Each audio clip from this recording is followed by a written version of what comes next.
मोरया तुझ तोषवाया वाहिली गीतांजली मोरया तुझ तोषवाया वाहिली गीतांजली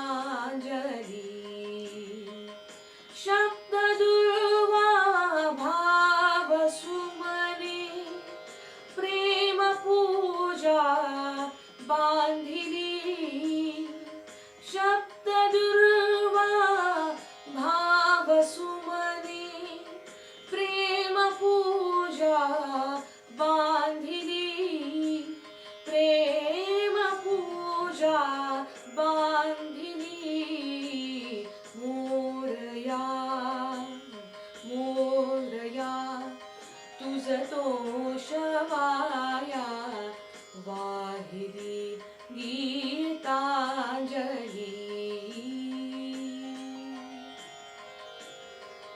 तुची हरि ओम तुची तत्सत तुची हरि ओम तुची तत्सत तुची गुरु तू प्रेरणा उद्धरी भक्ता अनंता प्रार्थना ही वाहिली प्रार्थना ही वाहिली मोरया मोरया तुझ तोषवाया वाहिली गीतांजली मोरया मोरया मोरया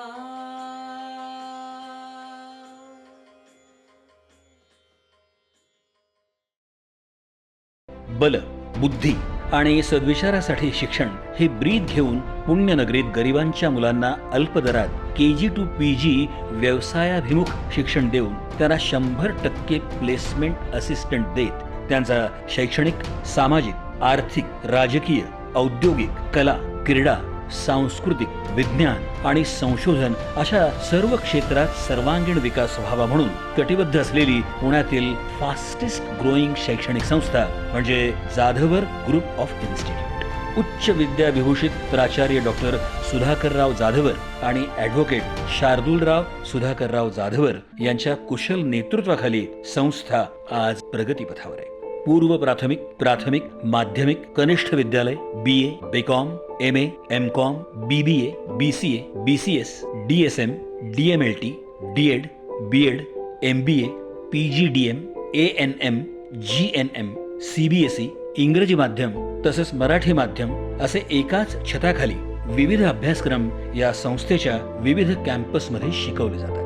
यशवंतराव चव्हाण मुक्त विद्यापीठ आणि सावित्रीबाई फुले पुणे विद्यापीठ या दोन्ही विद्यापीठांचे सर्व एक्सटर्नल अभ्यासक्रमही इथे उपलब्ध आहेत। शिवाय बदलत्या काळाचा विचार करून संस्थेमध्ये ऍक्टिंग, डान्स, सिंगिंग, फोटोग्राफी आणि स्किल डेव्हलपमेंट हे कोर्सेस सुद्धा शिकवले जातात। तर योगा आणि मेडिटेशन सारखे वर्ग कॅम्पसमध्येच घेतले जातात। तसंच 9वी आणि 10वीच्या विद्यार्थ्यांना JEE आणि NEET यासारख्या परीक्षांची तयारी करता यावी म्हणून IIT मधून शिक्षण घेतलेल्या तज्ञ प्राध्यापकांकडून संस्थेत मोफत क्लासेस घेतले जातात। 2014 साली सुरू झालेल्या जाधवर ग्रुप ऑफ इन्स्टिट्यूट मध्ये आज 25,000हून अधिक विद्यार्थी शिक्षण घेतात, तर 1500 शिक्षक आणि शिक्षकेतर कर्मचारी काम करतात। संस्थेचा शैक्षणिक दर्जा टिकावा म्हणून शिक्षक भरती करताना त्यांच्या लेखी आणि तोंडी परीक्षा घेतल्या जातात।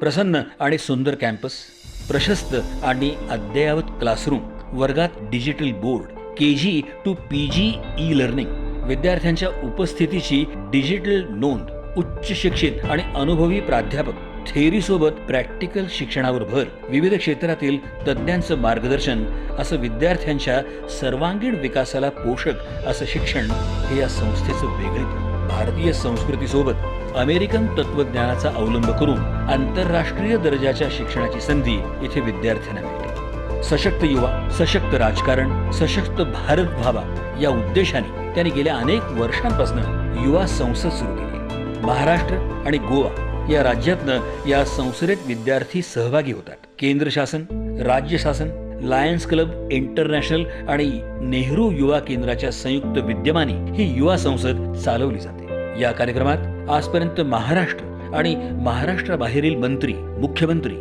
अशा अनेक मान्यवरांना सन्मानित करण्यात आलं आहे. विद्यार्थ्यांच्या विकासासाठी महाविद्यालयात विशेष शौर्यासाठी शौर्य पुरस्कार, डॉक्टर सुधाकर जाधवर करंड जाधवर सायन्स फेअर, नशामुक्ती अभियान, मदिरा छोडो दूध पिओ हा 31 डिसेंबरला उपक्रम, राज्यस्तरीय निबंध आणि वक्तृत्व स्पर्धा, जाधवर फेस्टिवल, कीर्तन महोत्सव, जाधवर स्पोर्ट्स फेस्टिवल, आदर्श माता पुरस्कार, भारतरत्न डॉक्टर बाबासाहेब आंबेडकर व्याख्यानमाला, आदर्श शिक्षक पुरस्कार हे उपक्रम राबवले जातात. जाधवर सायन्स फेअर मध्ये विद्यार्थ्यांना 10 लाख रुपयांपर्यंत संशोधनाला प्रोत्साहन आणि पेटंटसाठी आर्थिक सहाय्य केले जाते. कंवा आणि शिका योजनेअंतर्गत 50 विद्यार्थ्यांना संस्थेत नोकरीची संधी दिली जाते. आर्मी, पोलीस, पत्रकार, फायर ब्रिगेड, ॲम्ब्युलन्स चालक या क्षेत्रात काम करणाऱ्या पालकांच्या मुलांना या शैक्षणिक संस्थेत KG to PG पर्यंत शैक्षणिक शुल्कात 50% सवलत दिली जाते. तर मुलींसाठी 11वी ते PhD पर्यंत विशेष स्कॉलरशिप दिली जाते. आज कुठल्याही शैक्षणिक संस्थेचा दर्जा हा तेथील विद्यार्थ्यांना मिळणाऱ्या प्लेसमेंट आणि पॅकेजवर गणला जातो. Magic Bus, Just Dial, Ruby Hall, HDFC Bank, Bajaj Allianz, Flipkart, Tata Capital, Tata AIG, Wipro, Sahyadri Hospital अशा नामांकित कंपन्या दरवर्षी या संस्थेतील विद्यार्थ्यांना कॅम्पसमध्ये मुलाखती घेऊन नोकरीच्या संधी देतात. 100% विद्यार्थ्यांना इंटर्नशिपसाठी संस्थेमार्फत संधी दिली. लवकरच 1000 एकर क्षेत्रावर विद्यापीठ स्थापनेचा संस्थेचा मानस आहे. रिअल इस्टेट, बांधकाम, हॉटेल, सेवा, चित्रपट निर्मिती अशा विविध उद्योग क्षेत्रातही जाधवर ग्रुप अग्रेसर. पुणे या विद्येच्या माहेरघरात फास्टेस्ट ग्रोईंग असणारी ही शैक्षणिक संस्था लवकरच महाराष्ट्रातील फास्टेस्ट ग्रोईंग शैक्षणिक संस्था बनण्याच्या दिशेने वेगवान वाटचाल करत आहे. त्यांच्या या वाटचालीला हार्दिक हार्दिक शुभेच्छा.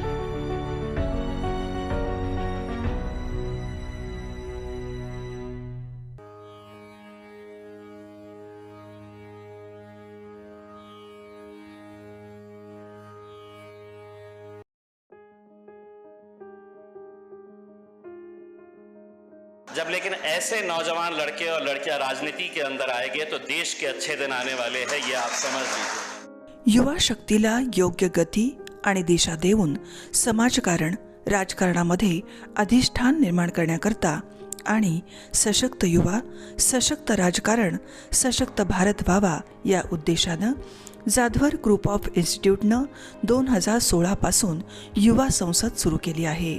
तरुण वर्गाला काहीतरी ॲस्पिरेशन्स आहेत. ॲस्पिरेशन्स असणं खूप गरजेचं आहे. जर पुढे काही आपल्याला करायचं असेल तर आपल्यामध्ये इच्छाशक्ती असली पाहिजे. ती इच्छाशक्ती आपल्या सगळ्यांमध्ये बघून खरंच खूप अभिमान वाटतो. देशातील लोकशाही बळकट व्हायची असेल तर सुशिक्षित युवकांनी राजकारणात आलं पाहिजे हा विचार घेऊन युवा संसदेच्या माध्यमातून 1000हून जास्त युवक राजकारणाच्या मुख्य प्रवाहात आणण्यासाठी जाधवर ग्रुप ऑफ इन्स्टिट्यूटनं उचललेलं हे पाऊल समाजाला वेगळी दिशा देणारं आहे. आताच्या राजकारणामध्ये जर का तुम्हाला टिकून राहायचं असेल तर तुमची फेस व्हॅल्यू ही आता आपण स्वतः त्या ठिकाणी क्रिएट करायला शिकलं पाहिजे.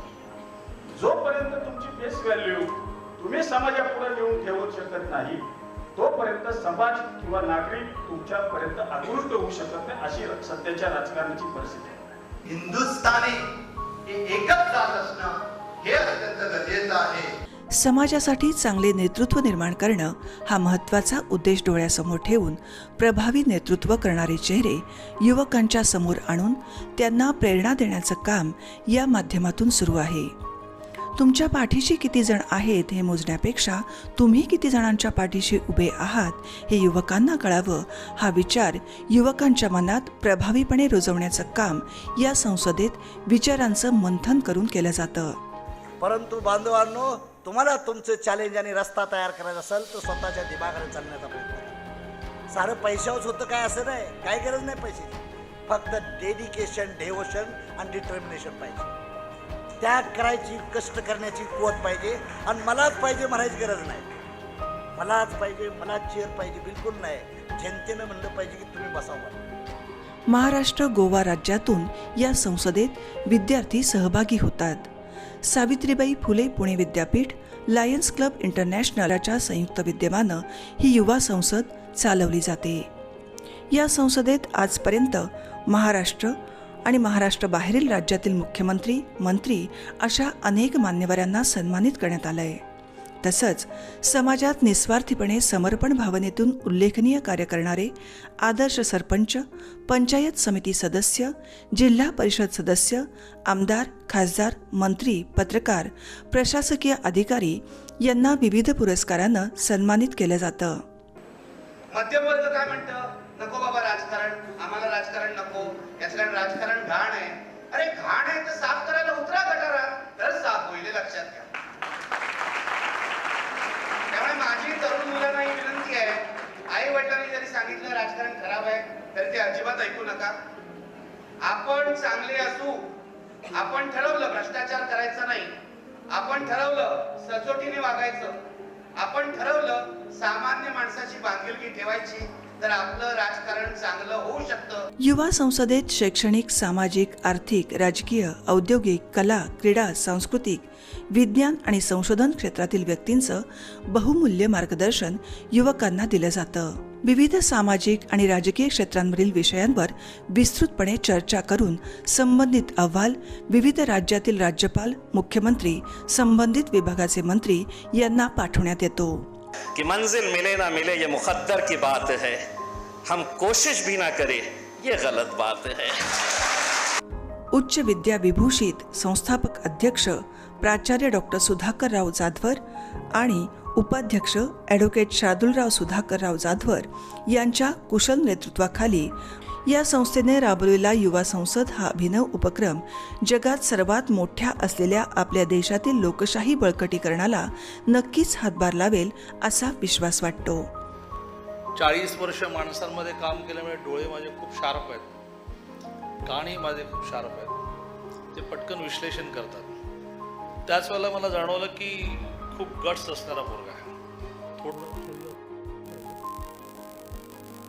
खूप गट्स असणारा मुलगा आहे. आणि आज इथे शांतपणे सगळं त्याचं पाहता पाहता असं लक्षात आलं की हा खूप मोठा माणूस होऊ शकतो. असा या युवा संसदेचा एका अर्थाने संयोजक आणि या ट्रस्टचा उपाध्यक्ष शार्दूल जाधवर. जाधवर ग्रुप ऑफ इन्स्टिट्यूटच्या या प्रयत्नांना असंच यश लाभत राहो ही सदिच्छा.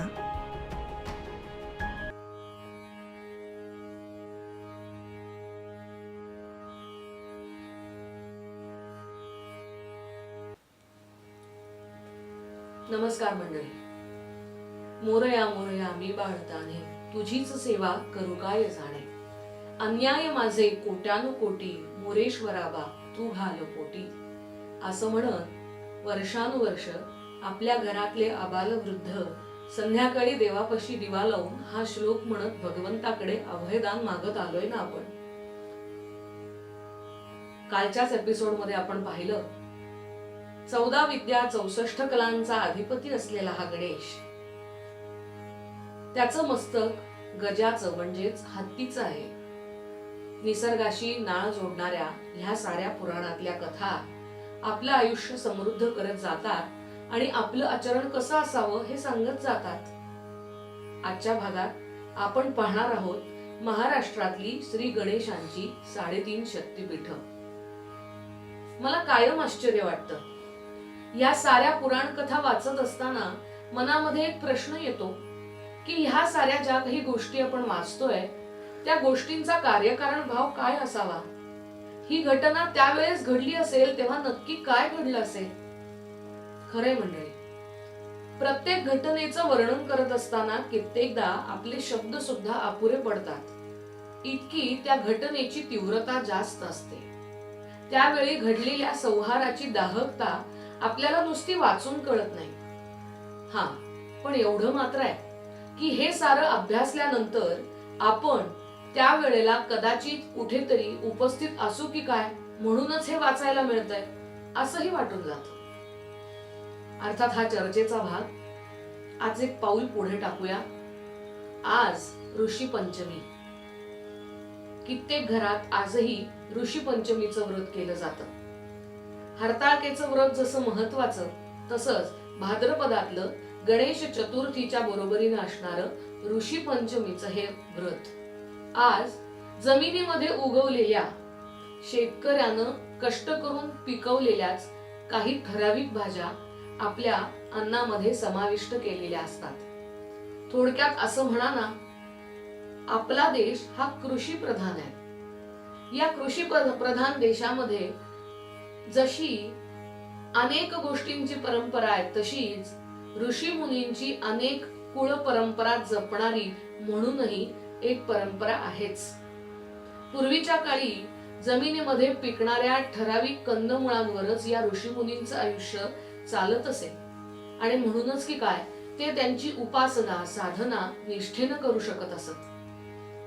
देहधर्म सांभाळण्या इतकंच अन्नप्राशन करून योग्य पद्धतीनं आपलं ज्ञान आणि कर्म हे वर्धिष्णू करत जगाकरता जगणारे हे ऋषीमुनी. या ऋषीमुनींसाठीच त्यांचं स्मरण करत त्यांना जगवणाऱ्या शेतकऱ्याचा, कृषी बलाचा सन्मान करत हे व्रत केलं जात असावं असा अंदाज आहे. याची सुपळ संपूर्ण कथा आपल्या घराघरात असलेल्या संपूर्ण चातुर्मासाच्या पुस्तकात आपल्याला वाचायला मिळेल. अवश्य वाचा. पण या अनुषंगानं केलं जाणारं व्रत तेही तितकंच महत्वाचं. या व्रताबरोबरच पुढची कथा आज तुम्हाला सांगणार आहे ती महाराष्ट्रातल्या 3.5 गणेश पीठांची. यातलं पहिलं पीठ आहे ते म्हणजे अष्टविनायकात पहिलं स्थान ज्याला मिळतं, पहिला मान ज्याला मिळतो त्या मोरगाव क्षेत्राचं. मंडळी, भगवान गणेशांनी प्रत्येक वेळेला वेगवेगळे अवतार घेत कित्येक असुरांचा संहार केल्याच्या कथा आपल्याला गणेश पुराणात, शिवपुराणात, पद्मपुराणात, स्कंद पुराणात वाचायला मिळतात. त्यातलीच ही एक कथा. भूस्वानंदपूर म्हणजेच आजचं मोरगाव, जिथे महान साधू मोरया गोसावींचं स्मरणही आपल्याला करणं भाग आहे. असं म्हणतात की ज्यांना अष्टविनायक यात्रा सुफळ संपूर्ण करायची आहे त्यांनी मोरगाव पासून सुरुवात करावी. पुण्याच्या भागामध्ये असलेल्या महाराष्ट्रातल्या ह्या मुख्य अष्टविनायकांचं दर्शन त्यांनी घ्यावं आणि हे दर्शन झाल्यानंतर मग पुन्हा एकदा या व्रताची सुफळ संपूर्णता मिळवण्याकरता मोरगावच्या मयुरेश्वराचं दर्शन घ्यावं. मोरगाव असं ह्या गावाला का बरं म्हणत असतील? कारण भौगोलिक दृष्ट्या विचार केला तर ह्या गावाची आकृती काढली, रेषाकृती, की गावाचा आकार कसा आहे असं जर नीट पाहिलं तर तो मोरासारखा आहे, म्हणून हे मोरगाव. ब्रह्मा, विष्णू, महेश, आदिशक्ती सगळ्या देवदेवता यांनी सिंदुरासुराला मारण्याकरता म्हणून गणेशाला इथेच सारी आयुध दिली आणि सिंदुरासुराचा वध करावा असं सांगितलं. या सिंदुरासुराचा जो सेनापती त्याचं नाव कमलासूर. सिंदुरासुराला तर गणेशानं मारलंच, पण सेनापती असलेल्या कमलासुराला मारून त्याचं मस्तक त्यानं ज्या गावी पाडलं तेच हे मोरगाव. त्याच्या मस्तकाला जमिनीत गाडून तिथेच अधिष्ठित झालेला हा गणेश म्हणून हे पहिलं पीठ मानलं जातं. त्याच्या पुढचं दुसरं पीठ आहे ते राजूर म्हणजेच पूर्वीचं राजापूर नावाचं गाव. या कमलासुराचं मानेपासून कमरेपर्यंतचं धड जे उडलं ते ह्या राजूर गावी जाऊन पडलं, म्हणून ते दुसरं गणेश पीठ मानलं गेलं. आणि कमरेपासून पावलापर्यंतचा शरीराचा तिसरा भाग हा पद्मालय नावाच्या ठिकाणी जाऊन पडला, म्हणून ते तिसरं पीठ मानलं गेलं. मग उरलेलं अर्धपीठ पुण्याजवळ 25 ते 30 किलोमीटरवर प्रसिद्ध असलेलं देहू आळंदीच्या जवळचं गाव जे चिंचवड नावानं प्रसिद्ध आहे. क्रांतिकारक चाफेकर बंधूंच्या नावाने ऐतिहासिक महत्व प्राप्त झालेलं हे गाव. या गावामध्ये महान साधू मोरया गोसावी एक दिवस वास्तव्याला असताना त्या करा नदीमध्ये स्नान करत असताना गणेश छोट्या बालरूपाच्या त्या मूर्तीमध्ये, लहानग्या मूर्तीमध्ये त्यांच्या उंजळीत आले आणि ही लहानगी गणेशाची मूर्ती मोरया गोसावींनी आयुष्यभर आपल्याजवळ बाळगली, जतन केली, जपली. ही मूर्ती घेऊन भाद्रपद चतुर्थीला आणि माघी चतुर्थीला मोरया गोसावी मोरगावला येत असत. काही ठिकाणी ही मूर्ती तांदळा स्वरूपात सापडली असाही संदर्भ आहे आणि म्हणूनच हे चिंचवड गाव अर्धपीठ मानलं जातं. अशी आहेत गणेशाची महाराष्ट्रातील 3.5 पीठ. यातल्या 3ऱ्या पीठाला तर एक विशिष्ट कथा आहे. 2 गणेश मूर्ती या पद्मालयात असलेल्या मंदिरामध्ये स्थापन केलेल्या दिसतात. त्यातली एक मूर्ती आहे महान भक्त सहस्त्रार्जुन ह्यानं स्थापन केलेली. त्याला प्रवाळ गणेश या नावानं ओळखतात. आणि दुसरी मूर्ती आहे शेषशायी भगवंतानं म्हणजे शेषानं स्थापन केलेली धरणीश्वर गणेशाची मूर्ती. यातील एक उजव्या सोंडेची आणि दुसरी डाव्या सोंडेची. याच्या पाठीमागे सुद्धा एक मोठी कथा आहे बरं. समुद्र मंथनाच्या वेळेला भगवान शेष मेरू पर्वताची रवी घुसळण्याकरता म्हणून मदत करत होते. अमृतकुंभ देवांना मिळाला तो आपल्यामुळे मिळाला अशी त्याची अहंकाराची धारणा निर्माण झाली आणि त्याचा अहंकार पाहून संतप्त झालेल्या शिवानं त्याला खडकावरती जोरात आपटलं. म्हणूनच की काय त्याच्या मस्तकाचे 10 तुकडे झाले. त्याचं सांत्वन केलं ते देवर्षी नारदांनी आणि त्याला सांगितली ती गणेशाची उपासना. ती उपासना शेषानं अतिशय मनापासून केली. गणेश त्याच्यावर प्रसन्न झाले आणि गणेशाने या शेषाला वर दिला, तू सहस्त्रवदन होशील. म्हणूनच आपण त्याला शेषनाग म्हणतो. सहस्त्रवदन म्हणजे 1000 मुख ज्याला प्राप्त झाली असा तो. एवढंच नाही तर भगवान गणेश त्याला पुढे असंही म्हणाले की तुझा सहवास मला अखंड लाभावा याकरता मी तुला माझ्या कमरेवर धारण करीन. मंडळी, आपण गणेशाच्या कित्येक नृत्य करणाऱ्या किंवा अधिष्ठित बसलेल्या पद्मासनातल्या मूर्ती पाहतो तेव्हा भगवंताच्या कमरेला सर्पाचा फणा वेटोळा घालून असलेला आपल्याला दिसतो. तोच हा शेषनाग. त्याच्या पुढे गणेशाने 3रं वाक्य उच्चारलं. भगवंत म्हणाले, पृथ्वी ही तू तुझ्या फण्यावरती फुलासारखी तोलून धरशील असा मी तुला आशीर्वाद देतो. आणि म्हणूनच शेषानं स्थापन केलेली ही दुसरी मूर्ती धरणीश्वर गणेश म्हणून प्रसिद्ध आहे. ही कथा जशी पद्मालयामध्ये असलेल्या 2 गणेश मूर्तींची तसंच द्वितीय पीठ असलेल्या राजूर गावाची सुद्धा एक कथा आहे बर का. हे राजूर म्हणजेच पूर्वीचा राजापूर, वरण्य राजाचा राजवाडा या भागामध्ये होता. मंडळी, कुरुक्षेत्रावरती कौरव पांडवांचं 18 दिवस युद्ध झालं आणि त्या युद्धामध्ये सगळ्यात महत्वाची घटना घडली म्हणजेच भगवान गोपाल कृष्णांनी त्यांचा सखा शिष्य असणाऱ्या अर्जुनाला भगवद्गीता सांगितली. भगवंताच्या तोंडून अर्जुनानं जशी ही भगवद्गीता ऐकली तशीच या गणेशानं आपल्या मुखातून वरण्य राजाला गणेश गीता सांगितली. तो हा संदर्भ. गाणपत्य संप्रदायात या स्थानाला म्हणूनच खूप महत्व आहे. राजा वारण्यानं स्थापन केलेल्या या क्षेत्राला राजूरचा महागणपती असं म्हणतात. या गणपतीबद्दल अजूनही एक गोष्ट सांगितली जाते. असं म्हणतात की या गणपती समोर वाहिलेली समई जी आपल्या नवसाला पावते. म्हणूनच या देवळात जर गेला तर या गणेशाच्या मूर्ती समोर 100-150 समया अखंड तेवत असलेल्या आपल्याला दिसतील. महाराष्ट्रात जशी आदिमाया आदिभवानी शक्तीची जगदंबेची 3.5 शक्तीपीठ प्रसिद्ध आहेत तशीच ही या श्री गणेशाची असलेली 3.5 शक्तीपीठ. ज्यांना खरंच या बुद्धिदात्या विघ्नहर्त्या गणेशाची कृपा हवी असेल त्यांनी या 3.5 शक्तीपीठांचं दर्शन घेणं आवश्यक आहे.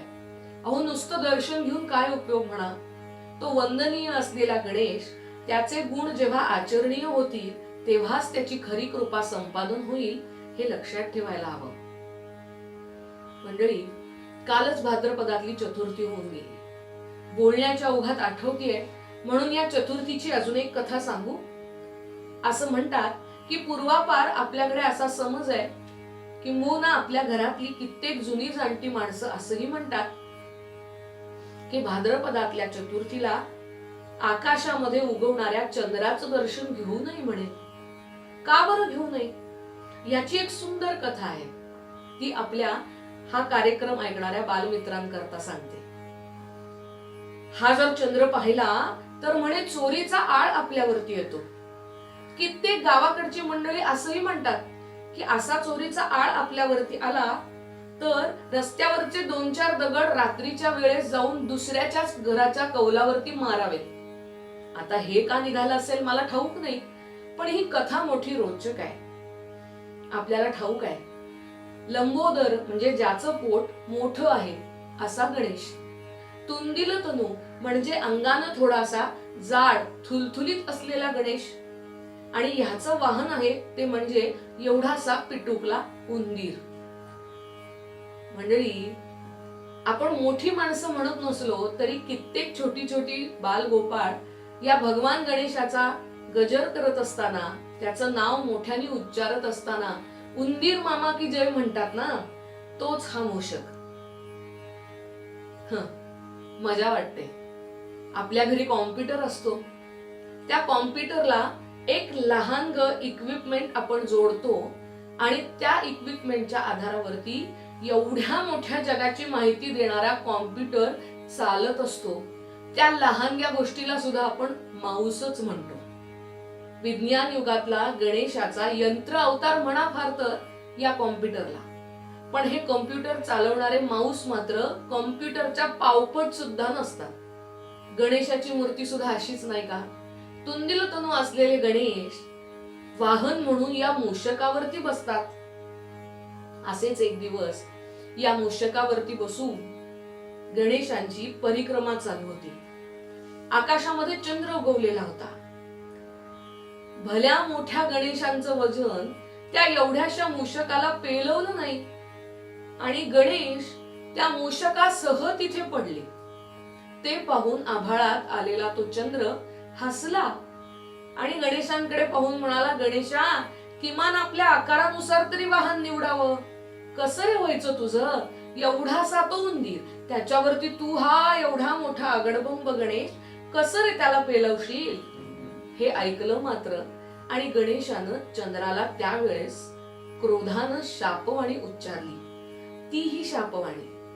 भगवंतानं त्याला शाप दिला की चतुर्थीच्या दिवशी, विशेषतः भाद्रपद चतुर्थीच्या दिवशी जो कोणी तुझं मुख पाहिल त्याच्यावरती चोरीचा आळ आल्याशिवाय राहणार नाही. कोणीही तुझं मुख चतुर्थीच्या दिवशी पाहू नये. अशी ही कथा. अर्थात यानंतर चंद्रानं क्षमा मागितली आणि भगवंतानं त्याला उशापही दिला. तो उशाप आपणही सारेजण चतुर्थीचा उपवास करत असताना पाळतो नाही का? चंद्रोदय झाल्याशिवाय भगवान गणेशांच्या नावानं ठेवलेला चतुर्थीचा उपास आपल्याला सोडता येत नाही. एका वेळेसच कृपा करणारा आणि चुकीच्या गोष्टीला शासन करणारा हा भगवान गणेश. याला अतीव प्रिय आहेत त्या दुर्वा म्हणजेच हरळी. असुराचा वध केल्यानंतर, वेळ प्रसंगी त्याला आपल्या उदरात धारण केल्यानंतर स्वतःच्या अंगाची लाही लाही कमी व्हावी याकरता गणेशानं अनेक उपाय केले. आणि त्यातला एक उपाय होता कैलासावरती गणेशाला मदत करायला आलेल्या, त्याला ह्या त्रासातून सोडवण्याकरता आलेल्या ऋषीमुनींनी केलेला उपाय.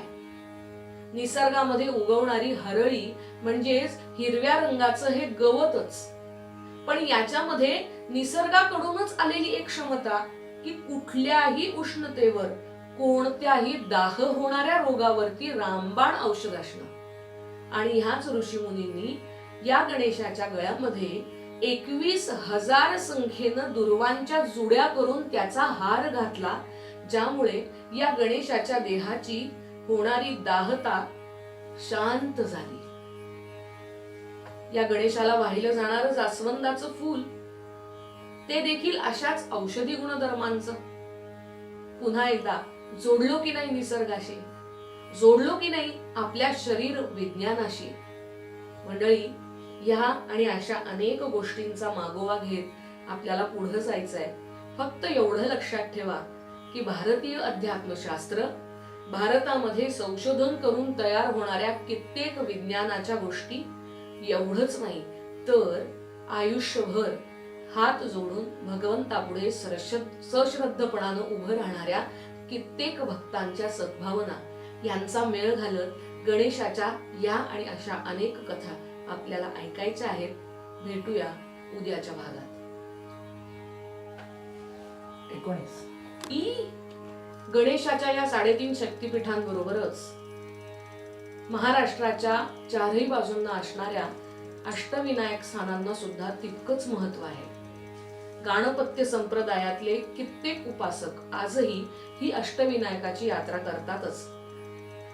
मी सुरुवातीलाच म्हटलं तसं या यात्रेची सुरुवात होते ती भूस्वानंदपूर मानल्या जाणाऱ्या मोरगाव पासूनच आणि ही यात्रा सुफळ संपूर्ण होते तीही मोरगावला परत आल्यानंतरच.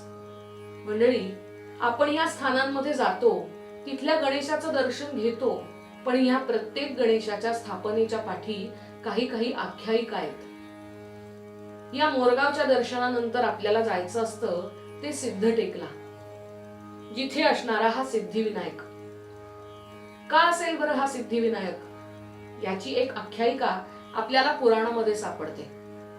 सृष्टीच्या प्रारंभी भगवान विष्णूंच्या नाभीतून एक ब्रह्मकमळ उदयाला आलं. त्या ब्रह्मकमळाच्या रंध्रातूनच ब्रह्मदेवांची निर्मिती झाली. ब्रह्मदेवांनी सृष्टी निर्मितीचं काम हाती घेतलं आणि हे काम हाती घेत असतानाच एक विलक्षण घटना घडली. भगवान विष्णूंच्या कर्णामधूनच 2 असुर जन्माला आले. त्यातलं एकाचं नाव होतं मधु आणि एकाचं नाव होतं कैटभ. असुर प्रवृत्तीचे हे दोघे जण या सृष्टी निर्मितीत अडथळा आणायला लागले आणि म्हणूनच त्यांचं पारिपत्य करायला भगवान विष्णूंनी त्यांच्याशी युद्ध आरंभलं. साम दाम दंड भेद सिद्धी अस्त्र मंत्रविद्या साऱ्या गोष्टींनी परिपूर्ण असलेलं हे युद्ध, या युद्धामध्ये भगवान विष्णूंना जय मिळाला नाही. का बरं असं झालं असेल असा विचार करत असताना भगवान विष्णूंनी त्रिलोकांमधल्या त्रिदेवांमधल्या भगवान शंकरांशी याची चर्चा केली. कैलासावरती स्थित असलेल्या भगवान भोलेनाथांनी सांगावं, भगवान विष्णू, जी चूक माझ्या हातून घडली ती चूक तुमच्याही हातून घडली. विघ्नहर्ता असणाऱ्या भगवान गणेशांचं स्मरण केलं का तुम्ही? राहिलं असेल तुमच्या हातून. अहो, आदिबीज ओंकार स्वरूप मानला जाणारा हा गणेश, त्यानं देहरूपात अनेक अवतार अनेक असुरांच्या नाशाकरता घेतले. ही गोष्ट जितकी खरी आहे तितकंच या सृष्टीमधला आदि अंत मानला जाणारा ओंकार म्हणजेच प्रणव ओंकार, ज्याला आपण गणेशाचं मूळ स्थान असं म्हणतो. आणि तुकोबांच्या एका अभंगात याचा संदर्भ आपल्याला सापडतो की ह्याच प्रणव ओंकारातून या सृष्टीचं चलनवलन संभाळणाऱ्या 3 देवांचा जन्म झालेला आहे. ऐसे तिन्ही देव जेथोनी उत्पन्न तो हा गजानन माय बाप, असं तुकोबा म्हणतात. आणि अशा गणेशाची आराधना भगवान विष्णूंनी केली ती या सिद्धटेक ठिकाणीच. तपश्चर्या करून भगवान गणेशांना प्रसन्न करून घेतलं आणि युद्धामध्ये विजयी होण्याची सिद्धी भगवान गणेशांनी भगवान विष्णूंना इथेच प्रदान केली. तेच हे ठिकाण, म्हणून या ठिकाणाला सिद्धटेक असं म्हटलं गेलं. या गणेशाबद्दल अजूनही 2 संदर्भ सापडतात जे इतिहास काळातले आहेत. या गणेशाच्या मंदिराचा जो काही जीर्णोद्धार घडला तो अहिल्याबाई होळकरांच्या हातून. हे सारं मंदिर आज आपल्याला जे उभं दिसतं ते अहिल्याबाईंच्या कष्टामुळे, त्यांनी केलेल्या दानधर्मामुळे. अशी जी एक संदर्भाची गाथा मिळते त्याचप्रमाणे अजूनही एक संदर्भ पेशवे काळातला आहे. हरिपंत फडके हे पेशव्यांच्या काळातले एक सरदार. त्यांची सरदारकी जेव्हा पेशव्यांनी काढून घेतली तेव्हा या हरिपंतांनी या सिद्धटेकच्या गणपतीलाच 21 प्रदक्षिणा घातल्या. याचं फळ म्हणून की काय, पुढच्या 21 दिवसातच त्यांची गेलेली सरदारकी त्यांना परत मिळाली असाही संदर्भ मिळतो. जागृत असलेलं, सिद्धीनं परिपूर्ण असलेलं सिद्धिविनायकाचं सिद्धटेक हे अष्टविनायकातलं एक दुसरं स्थान. याच्याच बरोबरीनं पुढे येतं ते वरद विनायकाचं स्थान मानलं जाणारं महड. हेमाडपंथी देऊळ असलेलं हे गणेशाचं स्थान. पुरातन काळातला हा गणपती स्वयंभू मूर्ती. मंडळी, या भगवंताची भक्ती करणाऱ्या प्रत्येकाला त्यानं भरभरून दिलंय. आणि त्यातलीच एक गोष्ट इथेही घडलेली आपल्याला दिसते. 1690 साली कौलारू असलेल्या घराच्या पाठीमागच्या तलावात या गणेशाची ही मूर्ती त्याच्याच एका भक्ताला मिळाली आणि त्या भक्तानं या मूर्तीची स्थापनाही केली. या भक्ताचं नाव आहे धोंडू पौडकर. हा संदर्भ देवळात गेलात तर आपल्याला वाचायला मिळतो. हे महडगाव सुद्धा यांनीच अनेकांच्या मदतीनं वसवलं आणि तिथे स्थापन झाला तो हा वरद विनायक असलेला गणेश. त्याची एक पुराणातली आख्यायिका सुद्धा आपल्याला सापडते. प्राचीन काळी भीम नावाचा एक शूर आणि दानी राजा, ज्याला मूळबाळ नव्हतं, तो निसंतान होता आणि म्हणूनच तो आपल्या राणीसह अरण्यात गेला. त्याचं दुःख जाणून विश्वामित्र ऋषींनी त्याला एकाक्षर मंत्र दिला आणि त्याचा जप करायला सांगितला. त्यानं उग्र तपश्चर्या केली. हा एकाक्षर बीज मंत्र म्हणजेच ओंकार, म्हणजेच मूळ गणेश. ही उग्र तपश्चर्या त्याच्या हातून घडली आणि विनायक म्हणजेच गणेश त्याच्यावरती प्रसन्न झाले. तुला लवकरच पुत्र होईल असा वरही त्यांनी राजाला दिला. वर सुफळ संपूर्ण झाला आणि या राजाला एक पुत्र झाला. त्याचं नाव रुक्मांगद. यानं मोठा झाल्यावरती सारा राज्यकारभार आपल्या हाती घेतला आणि आपल्या वडिलांप्रमाणेच तोही एकाक्षर मंत्राचा जप करू लागला. शिकारी करता वनात फिरत असताना वाचक नवी ऋषींच्या आश्रमात तो गेला. या ऋषींच्या पत्नीचं नाव होतं मुकुंदा. या राजाला पाणी देत असताना या मुकुंदानं या राजाकडे पाहिलं आणि ती त्याच्यावरती अनुरक्त झाली. मात्र रुक्मांगद साऱ्या काही नीती नियमांना पाळणारा असल्यामुळे तिचा विरस झाला. तिनं त्याला शाप दिला, तू कुष्ठरोगी होशील, आणि त्याप्रमाणे तो शाप फळला देखील. मात्र नारद मुनींच्या सांगण्यानुसार कदंब नगरीतल्या तीर्थामध्ये या रुक्मांगदानं स्नान केलं आणि गणेशाची उपासना केली आणि तो रोगमुक्त झाला.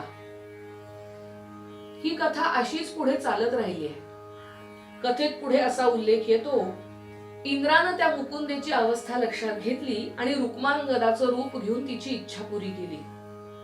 तिला जो मुलगा झाला त्याचं नाव वृत्समद. हाच ऋग्वेदातला प्रसिद्ध मंत्रद्रष्टा आणि द्वितीय मंडळांचा कर्ता.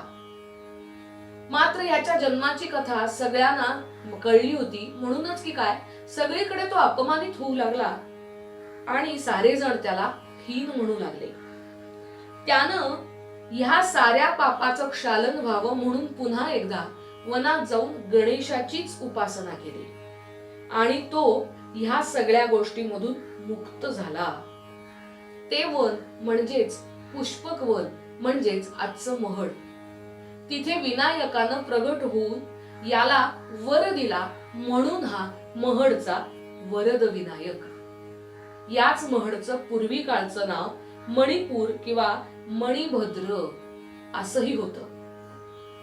याच अष्टविनायकातला पुढचा गणपती आहे तो या महडपासून जवळच असलेला, सुधागडाच्या पायथ्याशी असलेला, पल्ली क्षेत्री निवास करणारा पालीचा बल्लाळेश्वर. कल्याण नावाचा एक भटजी या पाली गावात राहत असे. या कल्याणाला बल्लाळ नावाचा एक मुलगा होता. या मुलाचं वैशिष्ट्य होतं, लहानपणापासूनच याला गणेशाच्या आराधनेचं वेड होतं.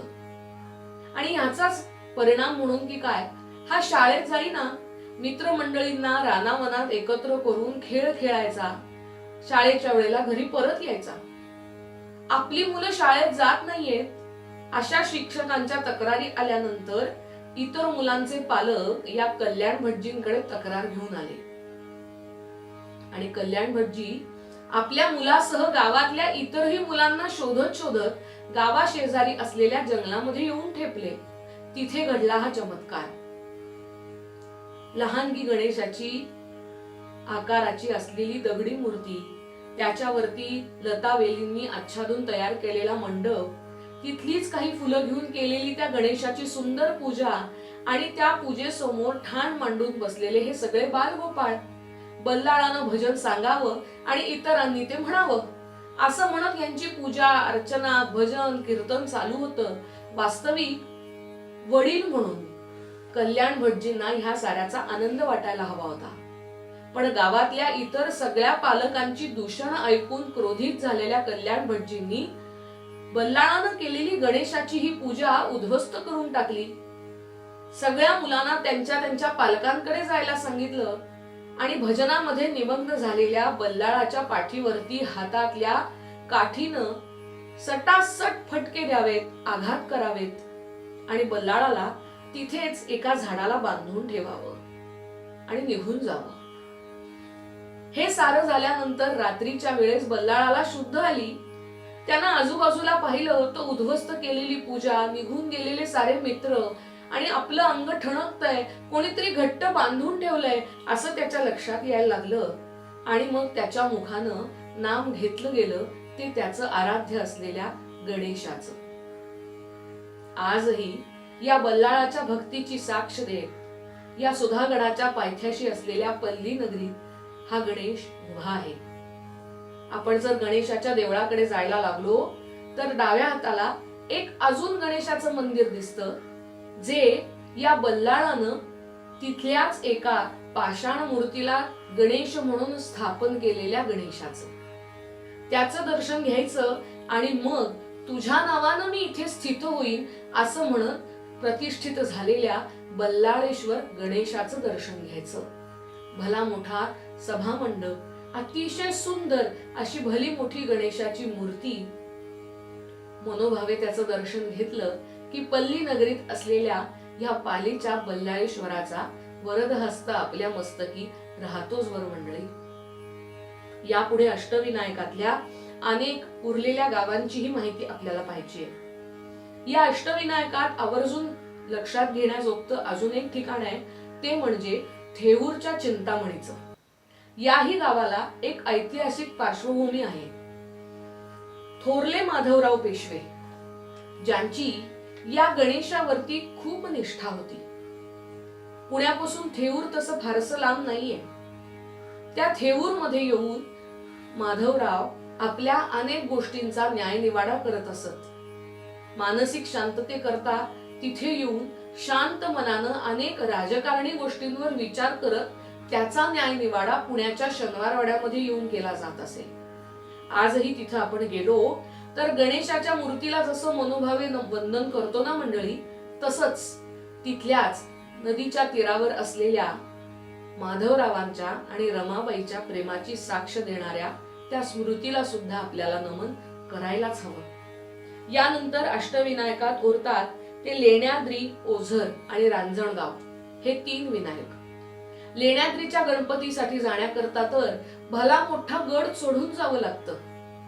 दगडामध्ये कोरलेला हा गणेश, या गणेशाला जाऊन नमस्कार केला की असं म्हणतात आपल्या झालेल्या शारीरिक श्रमांची समाप्ती होते आणि गणेशाचं विलोभनीय रूप आपण आनंदानं अनुभवू शकतो. एवढंच काय, रांजण गावाला असलेला महागणपती सुद्धा तसाच. थोडक्यात काय हो मंडळी, या गणेशाच्या या विराट रूपापुढे मी सुरुवातीला म्हणलं तसं आपण खरंच तान्हेच आहोत. त्याचं कृपाछत्र सतत आपल्या मस्तकी राहून आपल्या आयुष्याची एक सुंदर वाटचाल आपल्याला करता आली पाहिजे.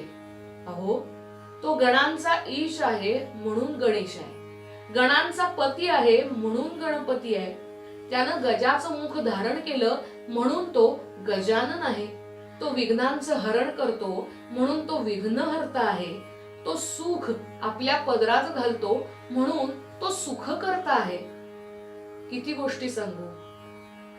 ज्ञानाची, बुद्धीची, मायेची, मातृवत्सल भावनेची ही देवता आजही आपल्या घरात मखरात विराजमान झालेल्या गणेशाकडे निरखून पहा.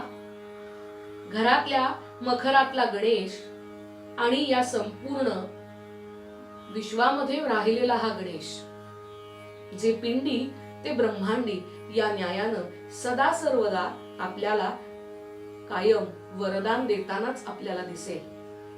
या अष्टविनायकांच्या स्थानांची, 3.5 शक्तिपीठांची आपण यात्रा करूया आणि आपलं जीवन सुफळ संपूर्ण बनवूया.